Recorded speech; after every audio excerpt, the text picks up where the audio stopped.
আপনি কি জানতেন তেল আবিবের ঝা চকচকে বিলাসবহুল একটি আবাসিক ভবনের নিচে রয়েছে এক গোপন সামরিক ঘাঁটি? আর সম্প্রতি সেই ঘাঁটি লক্ষ্য করেই নিক্ষেপ করা হয়েছে ইরানি ক্ষেপণাস্ত্র। শুনতে সিনেমার মতো লাগলেও অনুসন্ধানী সংবাদ মাধ্যম দ্য গ্রে জোনের মতে এটাই বাস্তব। তারা দাবি করেছে ইরান ও ইসরায়েল যুদ্ধের সময় ইরানের ক্ষেপণাস্ত্র আঘাত এনেছে এই সাইট 81 নামের এক গোপন কমান্ড সেন্টারে। এটি শুধু ইসরায়েলেই নয়, যুক্তরাষ্ট্রের সামরিক উপস্থিতিরও একটি গুরুত্বপূর্ণ অংশ। এই গোপন ঘাঁটিটি তেল আবিবের দ্য ভিঞ্চি টাওয়ার্স নামে একটি বিলাসবহুল ভবনের নিচে অবস্থিত। আপনি হয়তো ভাবছেন সামরিক ঘাঁটি আর আবাসিক ভবন একই জায়গায়। ঠিক তাই, এই ভবনের আশেপাশে রয়েছে স্কুল, খেলার মাঠ, এমনকি কমিউনিটি সেন্টার, অথচ নিচে চলছে সামরিক command operation. The grey zone দাবি করে এই সাইট 81 ঘাঁটি তৈরি হয়েছিল 2013 সালে যুক্তরাষ্ট্রের সেনা প্রকৌশলীদের তত্ত্বাবধানে। প্রায় 6000 বর্গমিটার জায়গা নিয়ে এটি তৈরি করা হয়েছে ইলেকট্রোম্যাগনেটিক হামলার বিরুদ্ধে সুরক্ষিত এক ভূগর্ভস্থ ঘাঁটি হিসেবে। সহজভাবে বললে এটা এমন এক জায়গা যেখান থেকে গোটা যুদ্ধ চালানো সম্ভব, বাইরের কোনো হামলা বা নজরদারির শঙ্কা ছাড়া। গত 13 জুন যখন তেল আবিবের বিভিন্ন এলাকায় ইরানি ক্ষেপণাস্ত্র আঘাত হানে, তখনই এই কমান্ড সেন্টারও সরাসরি ক্ষতিগ্রস্ত হয় বলে গ্রে জোনের দাবি। ইসরায়েলি কর্তৃপক্ষ দ্রুত সেই এলাকা ঘিরে ফেলে সাংবাদিকদের প্রবেশ নিষিদ্ধ করে। এমনকি ফক্স নিউজের নিজস্ব রিপোর্টার ট্রে ইয়ংস্টকেও পুলিশ ঘটনাস্থল থেকে সরিয়ে দেয়। কিন্তু কেন, তারা কোনো ব্যাখ্যা দেয়নি। কিন্তু প্রশ্ন হলো, ইরান কেন এই ঘাঁটি টার্গেট করল? ইরান বলছে এটা ছিল তাদের প্রতিশোধমূলক হামলা, কারণ তার আগেই ইসরায়েল ইরানে কিছু গোপন হামলা চালিয়েছে যা সাধারণ মানুষের মৃত্যু ঘটিয়েছে। সুতরাং ইরান সরাসরি ইসরায়েলের সামরিক ও গোয়েন্দা ঘাঁটিগুলোতে আঘাত হানার সিদ্ধান্ত নেয়। তেল আবিবে এই সাইট 81 ছিল সেই তালিকার একেবারে শীর্ষে। আরেকটি চাঞ্চল্যকর তথ্য হচ্ছে, এই গোপন ঘাঁটির অস্তিত্ব অনেক দিন ধরে ধামাচাপা দিয়ে রাখা হয়েছিল। দ্য গ্রে জোন জানিয়েছে গুগল ম্যাপে এই এলাকার ছবি ইচ্ছাকৃতভাবে ঝাপসা করে রাখা হয়েছে। স্ট্রিট ভিউ সুবিধাও বন্ধ, মানে আপনি চাইলে গুগলে ঘুরে দেখতে পারবেন না এই বিল্ডিং কেমন, আশেপাশে কি আছে। এটা শুধু নিরাপত্তা নয়, বরং সেন্সরশিপের স্পষ্ট ইঙ্গিত। ফাঁস হওয়া কিছু ইমেইলের কথা উল্লেখ করে গ্রে জোন আরও জানিয়েছে এই ঘাঁটি যুক্তরাষ্ট্র ও ইসরায়েলের যৌথ সামরিক নেটওয়ার্কের গুরুত্বপূর্ণ কেন্দ্র। এমনকি সাবেক ন্যাটো কমান্ডার জেমস স্ট্রাভরিডিস এবং ইসরায়েলি সেনাপ্রধান গাবি আশকেনাজিও একে কমান্ড হাব হিসেবে উল্লেখ করেছেন। এই প্রকল্পের অর্থায়ন করেছে ইসরায়েল যুক্তরাষ্ট্রের বিভিন্ন প্রযুক্তি কোম্পানি, কিন্তু এই ঘাঁটি বসানো হয়েছে একেবারে বেসামরিক জনপদের মধ্যে, যার মাত্র 100 মিটার দূরেই রয়েছে শিশুদের খেলার মাঠ। অনেক বিশ্লেষক বলছেন এটি আসলে মানব ঢাল ব্যবহারের মতোই কাজ করছে। এই ধরনের সামরিক স্থাপনা জনগণের জীবনকে হুমকির মাঝে ফেলে দিচ্ছে। এমনকি ফ্রান্স 24 বলছে হামলার ঘটনার 2 সপ্তাহ পরেও ইসরায়েলি সেন্সরশিপের কারণে স্থানীয় সংবাদ মাধ্যম হারেটস তা প্রকাশ করতে পারেনি। অর্থাৎ সামাজিক যোগাযোগ মাধ্যমে তখনই ছড়িয়ে পড়ে দ্য ভিঞ্চি টাওয়ার্সে বিস্ফোরণের ছবি। তাহলে এখন প্রশ্ন হলো, এই ঘটনায় আসলে কে কি হারালো? ইসরায়েল গোপন সামরিক কাঠামোতে বড় ধাক্কা খেল। ইরান দেখালো যে তারা ইসরায়েলের ভেতরে ঢুকেও জবাব দিতে পারে। আর যুক্তরাষ্ট্র, তারা এখনো প্রকাশ্যে কিছু বলছে না। তবে এই ঘাঁটি নিয়ে তাদের ভূমিকা নিয়েও উঠছে প্রশ্ন। যুক্তরাষ্ট্রের প্রেসিডেন্ট ডোনাল্ড ট্রাম্প তার প্রথম মেয়াদ ছিল আলোচিত, বিতর্কিত আর অনেক ক্ষেত্রে নজিরবিহীন। 2025 সালে হোয়াইট হাউসে ফিরে এসেই তিনি কি আগের মতোই আক্রমণাত্মক, নাকি এবার কিছুটা পরিণত? সাম্প্রতিক সফরে ইসরায়েলে দাঁড়িয়ে ট্রাম্প এক অদ্ভুত বার্তা দিয়েছেন। গাজায় যুদ্ধের প্রেক্ষাপটে যখন মধ্যপ্রাচ্য উত্তপ্ত, তখন তিনি শুধু যুদ্ধবিরতির আহ্বানই জানাননি, তেহরানের দিকেও বাড়িয়েছেন বন্ধুত্ব ও সহযোগিতার হাত। ইরানের প্রতি এমন ভাষা ট্রাম্পের কাছ থেকে অপ্রত্যাশিত নয় কি? কিন্তু বাস্তবতা কি এতটা সরল? প্রশ্ন উঠছে, বন্ধুত্বের ডাক কি সত্যি আন্তরিক, নাকি এটা কৌশলগত এক চাল, কেননা একই সময়ে ট্রাম্প প্রশাসন ইরানের ওপর নিষেধাজ্ঞা বজায় রেখেছে। এমনকি ইরানের পারমাণবিক স্থাপনায় সাম্প্রতিক হামলার ঘটনাও ঘটেছে যুক্তরাষ্ট্র ও ইসরায়েলের যৌথ অভিযানে। এমন অবস্থায় ইরান কেন বিশ্বাস করবে যে যুক্তরাষ্ট্র শান্তি চায়? বিশ্লেষকেরা বলছেন এই বার্তা দ্বিমুখী। ট্রাম্প একদিকে আলোচনার জন্য দরজা খোলা রাখছেন, অন্যদিকে চাপও তৈরি করছেন সামরিক ও রাজনৈতিক দুদিক থেকেই। এ বিষয়ে কুইন্সি ইনস্টিটিউট ফর রেসপন্সিবল স্টেট ক্রাফটের নির্বাহী ভাইস প্রেসিডেন্ট ত্রিতা পার্সি বলেন, ইরানের ভেতরেই এখন সেই গোষ্ঠী দুর্বল হয়ে পড়েছে যারা কূটনীতিকে সমর্থন করে, কারণ বারবার আলোচনার পথে এগিয়ে গিয়েও তারা পেয়েছে ভঙ্গ প্রতিশ্রুতি। বিশেষ করে 2018 সালে ট্রাম্প নিজেই জেসিপিওএ থেকে বেরিয়ে আসেন। তখন যুক্তরাষ্ট্র বলেছিল ইরান যেন পরমাণু কর্মসূচি সীমিত রাখে আন্তর্জাতিক পর্যবেক্ষণের অধীনে, কিন্তু এখন ট্রাম্পের প্রশাসন চাইছে শূন্য সমৃদ্ধকরণ, অর্থাৎ ইরান যেন এক বিন্দু ইউরেনিয়ামও পরিশোধন করতে না পারে। প্রশ্ন হচ্ছে, এই শর্ত কি যুক্তিযুক্ত নাকি কৌশলগত চাপে রাখার উপায়? কি বুঝলেন ভাই? অনলি যেটাই চাই। অন্যদিকে ইরানও বলছে আলোচনা থেকে তারা পুরোপুরি সরে যায়নি, কিন্তু যুক্তরাষ্ট্রের প্রস্তাব যদি ভারসাম্যহীন হয় সেটা তারা মানবে না। পররাষ্ট্রমন্ত্রী আব্বাস আরাকচি স্পষ্ট জানিয়ে দিয়েছেন, শান্তি চাইলে যুক্তি দিয়ে কথা বলতে হবে, হুমকি দিয়ে নয়। তবে এই উত্তপ্ত আবহেই ট্রাম্প ইসরায়েলের পার্লামেন্টে দাঁড়িয়ে বলেন, আমরা প্রস্তুত আছি, তোমরাও যদি প্রস্তুত থাকো তাহলে একটা চুক্তি সম্ভব। এই বক্তব্য কি কেবল কূটনৈতিক নাটক নাকি নতুন কোনো সমঝোতার সূচনা? ইউক্রেনে রাশিয়ার বিশেষ সামরিক অভিযান শুরু হয়েছে 3 বছর 7 মাসেরও কিছু বেশি সময় আগে।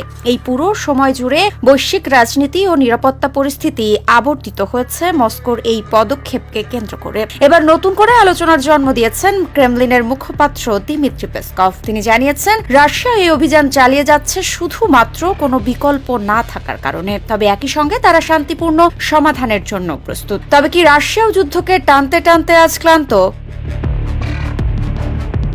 যদিও ফরাসি প্রেসিডেন্ট ইমানুয়েল ম্যাক্রনের সাম্প্রতিক জবাবে এই বক্তব্য দেন পেসকভ। ম্যাক্রন রাশিয়াকে সামরিক জেদ দেখানোর অভিযোগ এনে সতর্ক করে বলেছেন, রাশিয়া যদি আলোচনার টেবিলে না ফিরে আসে তবে তার মূল্য দিতে হবে। পাল্টা প্রতিক্রিয়ায় পেসকভ বলেন, রাশিয়া যেভাবেই হোক তার স্বার্থ রক্ষা করবে এবং লক্ষ্য অর্জন করবে।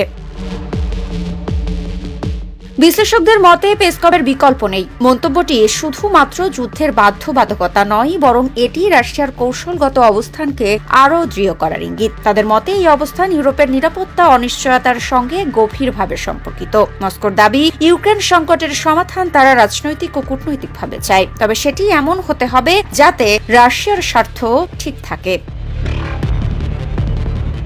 রাশিয়ার শান্তিপূর্ণ সমাধান প্রস্তুত বার্তাকে অনেক বিশ্লেষক কূটনৈতিক কৌশল হিসেবে দেখছেন। তাদের মতে এটি কেবল পশ্চিমা দেশগুলোর প্রতি সতর্ক বার্তা, রাশিয়ার স্বার্থ ও নিরাপত্তা প্রশ্নে কোনো আপোষ হবে না। অন্যদিকে ইউরোপের জন্য এটি নতুন চ্যালেঞ্জ, কিভাবে মস্কোর দাবি মেনে শান্তি প্রতিষ্ঠা করা যায়, আবার আঞ্চলিক নিরাপত্তার সংকট এড়ানো যায়।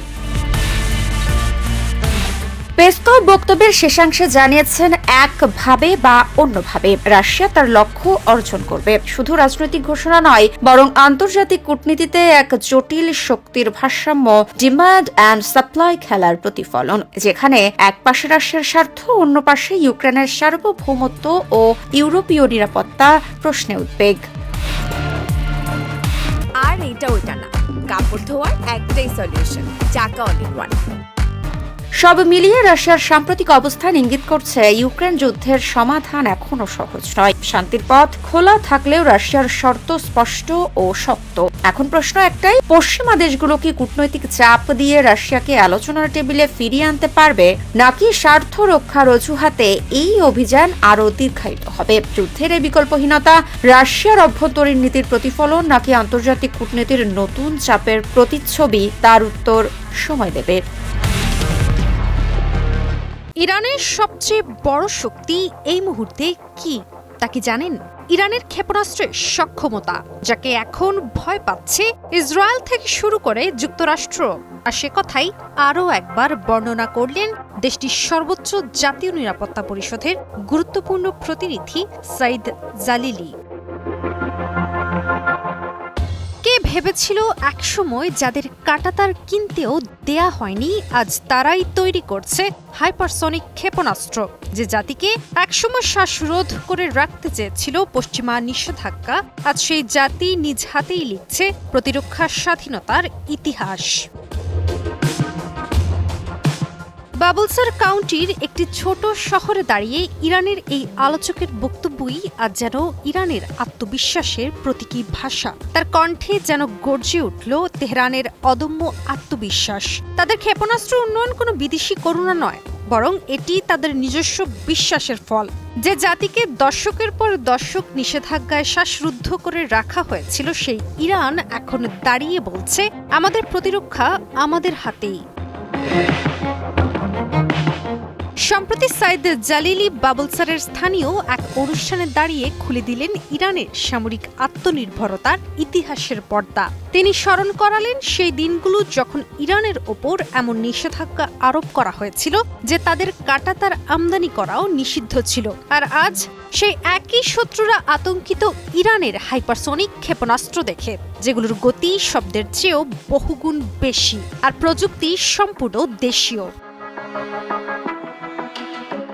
জালিলি জানান, ইরানের প্রতিটি ক্ষেপণাস্ত্র কেবল প্রযুক্তির প্রতীক নয়, এটি জাতীয় স্বাধীনতার প্রতীকও। কারণ এগুলোর পেছনে নেই কোনো বিদেশি সহায়তা, নেই কোনো আমদানিকৃত ব্লুপ্রিন্ট, আছে শুধু এক জাতির আত্মবিশ্বাস, প্রতিরোধ এবং হাজারো তরুণ বিজ্ঞানীর মেধা। কিন্তু এখানেই শেষ নয়। জালিলির ভাষায়, যখন ইরানের অগ্রযাত্রা থামাতে পারেনি নিষেধাজ্ঞা, তখন শত্রুরা বেছে নেয় এক অন্ধকার পথ, আর তা হলো ইরানি বিজ্ঞানীদের হত্যা। তবুও থেমে থাকেনি মধ্যপ্রাচ্যের পাকা খেলোয়াড় ইরান। বিজ্ঞানী থেকে সাধারণ মানুষ, সবার অংশগ্রহণেই ইরানের প্রতিরোধ পরিণত হয়েছে জাতীয় ঐক্যে। আর এটা ওইটা না, কাপড় ধোয়ার একটাই সলিউশন, চাকা অল ইন ওয়ান। আন্তর্জাতিক বিশ্লেষকদের মতে সাইদ জালিলির এই বক্তব্য কেবল একটি ভাষণ নয়, বরং এটি পশ্চিমা শক্তিগুলোর উদ্দেশ্যে একটি কৌশলগত বার্তা, যেখানে ইরান স্পষ্ট করে জানিয়ে দিচ্ছে তাদের প্রতিরক্ষার সক্ষমতা কারো দয়া নয়, বরং এটি তাদের অধিকার এবং আত্মবিশ্বাসের ফসল। ইরান এখন হাইপারসনিক প্রযুক্তিতে মার্কিন ইসরায়েলি মিত্রদেরও টেক্কা দিচ্ছে, আর তেহরান এখন বলছে তাদের অগ্রযাত্রা শুরু হয়েছিল নিষেধাজ্ঞায়, শেষ হবে আত্মমর্যাদায়। ইসরায়েলে হামলার বিষয়ে কোন নতুন কৌশল গ্রহণ করেছে ইরান, যা দিয়ে ইহুদিবাদীদের দাঁত ভাঙা জবাব দেবে আয়াতুল্লাহ আলী খামেনির দেশটি? তবে কি ইসরায়েলের ভেতর থেকেই আগ্রাসী নেতানিয়াহুর সাম্রাজ্য ধ্বংস করবে ইরান? ইহুদিবাদীদের উদ্দেশ্যে ইরানের সেনাপ্রধান মেজর জেনারেল আমির হাতামি হুঁশিয়ার করেছেন, ভবিষ্যৎ যুদ্ধে নতুন পদ্ধতি অনুসরণ করবে তেহরান। কিভাবে ইরান শুধুমাত্র 12 দিনে 12 বছরের সমান অভিজ্ঞতা অর্জন করল? গত জুনে ইরানের বিরুদ্ধে ইসরায়েলের চাপিয়ে দেওয়া যুদ্ধের পর ঘুরে দাঁড়িয়েছে তেহরান। এ প্রসঙ্গে ইরানের সেনাপ্রধান বলেন, 12 দিনের যুদ্ধ আমাদের 12 বছরের সমান শিক্ষা দিয়েছে, যার উপর ভিত্তি করে আমরা যে কোনো ধরনের হুমকি মোকাবিলায় নতুন পদ্ধতি তৈরি করেছি। 13 অক্টোবর এক প্রতিবেদনে বিষয়টি নিশ্চিত করেছে মধ্যপ্রাচ্য ভিত্তিক সংবাদ মাধ্যম মেহের নিউজ এজেন্সি। ওই যুদ্ধে দখলদার ইসরায়েলিদের বিরুদ্ধে কোনো প্রকার স্থলবাহিনী না পাঠিয়েই ইহুদিবাদী দেশটির বিরুদ্ধে হামলায় সফলতা আনে ইরান। 5 শতাধিক ক্ষেপণাস্ত্র আর আত্মঘাতী ড্রোনের সাহায্যে ইসরায়েলের প্রধানমন্ত্রী বেনিয়ামিন নেতানিয়াহুর আস্তানা কাঁপিয়ে তোলে ইরানের সশস্ত্র বাহিনী। ভবিষ্যৎ যুদ্ধের জন্য সামরিক প্রস্তুতি আরও জোরদার করার দিকে ইঙ্গিত করে আমির হাতামি বলেন, বিশ্ব আজ কূটনীতির চেয়ে সামরিক শক্তির বিষয়টিকে বেশি প্রাধান্য দিচ্ছে। এক্ষেত্রে গাজা, ইরান, সিরিয়া, লেবানন এবং কাতারে ইসরায়েলি আগ্রাসনের বিষয়টি উল্লেখযোগ্য। তাই আমাদের সর্বোচ্চ ধর্মীয় নেতা আয়াতুল্লাহ আলী খামেনির নির্দেশনা অনুসরণ করে ইরানকে শক্তিশালী হতে হবে। কিন্তু কোন শক্তির কথা বলছে ইরান? যুক্তরাষ্ট্রসহ পশ্চিমাদের কঠোর বাণিজ্যিক নিষেধাজ্ঞাকে ভেদ করে ইরান গড়ে তুলেছে নতুন এক সাম্রাজ্য, যার কেন্দ্রে রয়েছে দেশটির বিজ্ঞানীরা। তাদের সহায়তায় ইরান এখন ব্যালিস্টিক ক্ষেপণাস্ত্র আর আত্মঘাতী ড্রোন তৈরি করে স্বয়ংসম্পূর্ণতা অর্জন করেছে। এ প্রসঙ্গে ইরানের সর্বোচ্চ প্রতিরক্ষা বাহিনী IRGCর নৌবাহিনীর commander brigadier general Ali Reza তাংশিরি বলেন, আজ আমরা ক্ষেপণাস্ত্র, ড্রোন এবং জাহাজ রপ্তানি করতে পারে এমন দেশগুলোর মধ্যে একটি হতে পেরে গর্বিত। আর এটা ওইটা না, কাপড় ধোয়ার একটাই সলিউশন, চাকা অল ইন ওয়ান। সম্প্রতি ইসরায়েলের আগ্রাসী প্রধানমন্ত্রী নেতানিয়াহু দাবি করেন যে ইরান তৈরি করে ফেলেছে আন্তঃমহাদেশীয় ব্যালিস্টিক মিসাইল, যা দিয়ে 11,000 কিলোমিটারের মধ্যে থাকা শত্রুর যে কোনো লক্ষ্যবস্তু নিমিষেই ধ্বংস করতে পারবে তেহরান। এই মিসাইলটিতে পারমাণবিক অস্ত্রের ওয়ারহেডও বহন করা যাবে। ক্ষেপণাস্ত্রটি যে যুক্তরাষ্ট্র এবং ইসরায়েলের জন্য বড় হুমকি তৈরি করেছে সে শঙ্কাই জানিয়েছেন নেতানিয়াহু। এই মুহূর্তে আন্তর্জাতিক অঙ্গনে হট টপিকে পরিণত হয়েছে টমাহক ক্রুজ মিসাইল। ইউক্রেনের হাতে যদি সত্যি এই অতি প্রভাবশালী অস্ত্র চলে আসে, তাহলে কি রাশিয়ার শান্তি শেষ? বিশ্ব কি সত্যি তৃতীয় বিশ্বযুদ্ধের মুখে দাঁড়িয়ে? ট্রাম্পকে আসলে ইউক্রেনকে দিচ্ছেন এমন শক্তিশালী অস্ত্র যা রাশিয়ার মনস্তত্ত্ব বদলে দিতে পারে? আর পুতিন কি সত্যি হার মানবেন, নাকি আবারও এক ধাপ এগিয়ে যাবেন? ন্যাটো এই যুদ্ধকে কিভাবে দেখছে এবং ইউরোপীয় নিরাপত্তা কতটা ঝুঁকির মুখে? এই নানান প্রশ্ন ঘুরপাক খাচ্ছে বিশ্বমঞ্চে। চলুন জানার চেষ্টা করি এসব প্রশ্নের উত্তর। সম্প্রতি যুক্তরাষ্ট্রের প্রেসিডেন্ট ডোনাল্ড ট্রাম্প হুঁশিয়ারি দিয়েছেন, রাশিয়া যদি দ্রুত ইউক্রেন রাশিয়া যুদ্ধের অবসান না ঘটায়, তাহলে তার দেশ ইউক্রেনকে দূরপাল্লার টমাহক ক্ষেপণাস্ত্র সরবরাহ করবে। গত সপ্তাহে ইউক্রেনের প্রেসিডেন্ট ভলোদিমির জেলেনস্কির সঙ্গে আলাপচারিতায় তিনি এই মন্তব্য করেন। জেলেনস্কি যুক্তরাষ্ট্রের কাছে টমাহক সহ বিভিন্ন অস্ত্রের অনুরোধ করেছিলেন। ট্রাম্প বলেন, যুক্তরাষ্ট্র সরাসরি ইউক্রেনের কাছে ক্ষেপণাস্ত্র বিক্রি করবে না, বরং ন্যাটোকে দেবে, যারা পরে সেগুলো ইউক্রেনকে দিতে পারে। হ্যাঁ, আমি রাশিয়ার প্রেসিডেন্ট ভ্লাদিমির পুতিনকে বলতে পারি, যদি যুদ্ধের নিষ্পত্তি না হয় তাহলে আমরা হয়তো এটা করব, আবার নাও করতে পারি, কিন্তু করতে পারি। ওরা কি টমাহক ওদের দিকে তেড়ে আসতে দেখতে চায়? আমার মনে হয় না। টমাহক এমন একটি দূরপাল্লার ক্রুজ মিসাইল যা সাধারণত সাগর থেকে উৎক্ষেপণ করা হয় এবং গভীর লক্ষ্যবস্তুতে আঘাত হানতে ব্যবহৃত হয়। এর পাল্লা প্রায় 2,500 কিলোমিটার, দৈর্ঘ্য 20 ফুট, ডানার বিস্তার 8.5 ফুট এবং ওজন প্রায় 1,510 কেজি। প্রায় 13 লাখ মার্কিন ডলার মূল্যের এই ক্ষেপণাস্ত্র সাধারণত যুদ্ধজাহাজ বা সাবমেরিন থেকে উলম্বভাবে নিক্ষেপ করা হয়। তবে সাবমেরিন থেকেও টর্পেডো টিউব বা বাইরের লঞ্চার ব্যবহার করে অনুভূমিকভাবে ছোড়া সম্ভব। ইউক্রেনকে টমাহক ক্ষেপণাস্ত্র সরবরাহ করা হলে তাদের রাশিয়ার অভ্যন্তরে আঘাত হানার ক্ষমতা বহুগুণ বেড়ে যাবে। এর মাধ্যমে তারা রাশিয়ার গভীর ভূমির সামরিক ঘাঁটি, রসদ কেন্দ্র, বিমান ঘাঁটি ও কমান্ড সেন্টারের মতো গুরুত্বপূর্ণ স্থানে হামলা চালাতে পারবে, যেগুলো এখন পর্যন্ত তাদের নাগালের বাইরে রয়েছে। এর আগে 1991 সালের পারস্য উপসাগরীয় যুদ্ধে প্রথমবার টমাহক ক্ষেপণাস্ত্র ব্যবহার করা হয়েছিল। অপারেশন ডেজার্ট স্টর্ম নামের ওই অভিযানে যুক্তরাষ্ট্রের নেতৃত্বে 42টি দেশের জোট ইরাকের বিরুদ্ধে সামরিক অভিযান চালায়। সে সময় ইরাকের সার্ফেস টু এয়ার ক্ষেপণাস্ত্র কেন্দ্র, কমান্ড কন্ট্রোল সেন্টার, বাগদাদের প্রেসিডেন্ট প্রাসাদ এবং বিদ্যুৎ কেন্দ্র সহ বহু লক্ষ্যবস্তু ধ্বংসে টমাহক ব্যবহার করা হয়। পরবর্তীতে যুক্তরাষ্ট্র ও তার মিত্র বাহিনী জিপিএস যুক্ত টমাহক ক্ষেপণাস্ত্রের পরীক্ষামূলক উৎক্ষেপণ করে এবং ইয়েমেনে হুতি বিদ্রোহীদের অবস্থানেও এটি ব্যবহার করে হামলা চালিয়েছে। কি বুঝলেন ভাই? অনলি যেটাই চাই। এদিকে ইউক্রেন সীমান্তে উত্তেজনা বৃদ্ধি পাচ্ছে। পোল্যান্ড, লিথুয়ানিয়া, ল্যাটভিয়া সীমান্তে আকাশ সীমার মধ্য দিয়ে রাশিয়ার বিমান ও ড্রোনের চলাচল লক্ষ্য করা গেছে। ন্যাটোর জন্য এটি উদ্বেগের কারণ। যুদ্ধ বিস্তার পেলে পুরো ইউরোপের নিরাপত্তা ঝুঁকির মুখে পড়বে। ইতোমধ্যে সীমান্তবর্তী দেশগুলো মিসাইল প্রতিরক্ষা ও নিরাপত্তা শক্তিশালী করছে। বিশ্লেষকরা সতর্ক করে বলেছেন, যদি সংঘাত অব্যাহত থাকে তবে তা শুধুমাত্র ইউক্রেনের সীমাবদ্ধ থাকবে না, এটি পুরো ইউরোপেও ছড়িয়ে পড়তে পারে।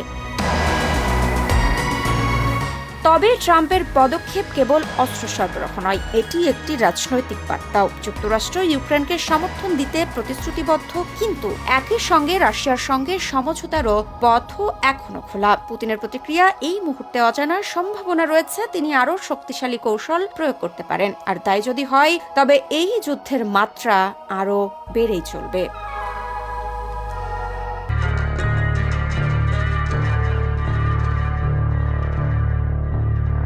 কোথায় রয়েছে ইরানের পারমাণবিক অস্ত্র তৈরির মূল উপকরণগুলো? তবে কি ইরানের সর্বোচ্চ ধর্মীয় নেতা আয়াতুল্লাহ আলী খামেনির জ্যেষ্ঠ উপদেষ্টার কথাই সত্য হচ্ছে? জাতিসংঘের পরমাণু সংস্থার সাথে সম্পর্ক ছিন্নের মাধ্যমে ইরান আসলে কি লুকাতে চাইছে? পশ্চিমাদের চোখের আড়ালে এবার পারমাণবিক অস্ত্র তৈরি করছে না তো ইরান? কারণ চলতি বছরের জুন মাসে ইরানের 3টি পারমাণবিক কেন্দ্রে যুক্তরাষ্ট্রের বোমা হামলার আগেই সমৃদ্ধ ইউরেনিয়ামগুলো গোপন জায়গায় সরিয়ে নিয়েছিল তেহরান। তাহলে কি এবার যুক্তরাষ্ট্রকে অবাক করে দেবে ইরান?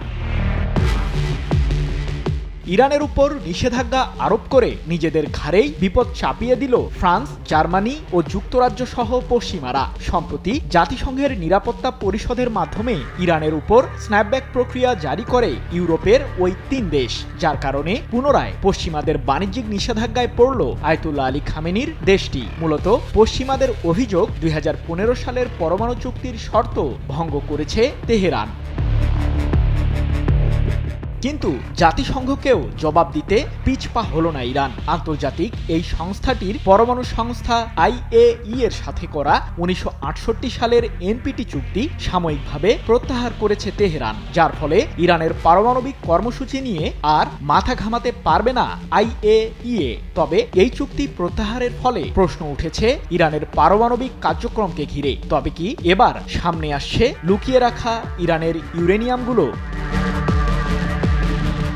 গত 6 জুন IAEA অভিযোগ করেছিল যে ইরানের কাছে 400 কেজি ইউরেনিয়াম রয়েছে, যার পরিশুদ্ধতার মাত্রা 60%। নিমিষেই ইরান এই মাত্রা 90% উন্নীত করতে পারবে, যা দিয়ে 6টি পরমাণু বোমা তৈরি করা সম্ভব। জাতিসংঘের এই সংস্থাটির এমন অভিযোগের ঠিক 1 সপ্তাহের মাথায় ইরানের বিভিন্ন লক্ষ্যবস্তুতে বিমান হামলা চালায় ইসরায়েল। এক পর্যায়ে লেগে যায় দুই পক্ষের তুমুল যুদ্ধ।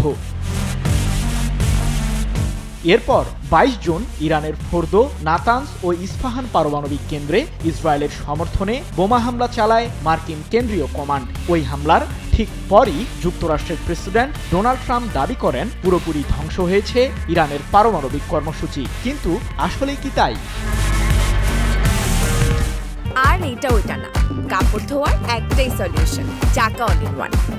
ইরানের সরকারি সম্প্রচার মাধ্যম the Islamic Republic of Iran broadcasting দাবি করে যে ওই 3টি পারমাণবিক কেন্দ্রে যুক্তরাষ্ট্রের বোমা হামলার ঠিক কয়েকদিন আগেই ইউরেনিয়ামগুলোকে নিরাপদ স্থানে সরিয়ে নিয়েছে তেহরান।